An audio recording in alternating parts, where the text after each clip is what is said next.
Na-try mo na po ba yung ating keto coffee? Ang sarap nito ka-low carbs at ang ating mga ingredients ay pasok pa rin po sa ating low carb lifestyle.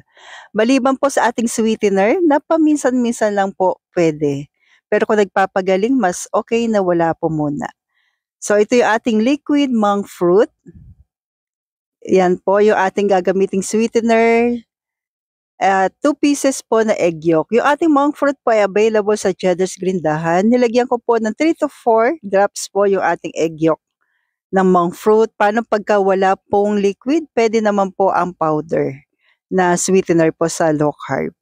So please don't forget to like and follow po para updated tayo sa ating mga low carb drinks, low carb kaalaman natin everyday. Thank you po and God bless. Pagka wala pong powder, pwede rin naman po yung ating tinidor. Yan. Mabilis lang naman din po. After mga 2 minutes, i-prefer na po natin. Maglagay na po tayo ng black coffee. Kahit ano pong black coffee na available sa inyo po dyan. Hot water or cold water. Then, ilagay na po natin yung ating egg yolk. O di ba po? Napakabilis lang at mas magugustuhan mo po ito, promise.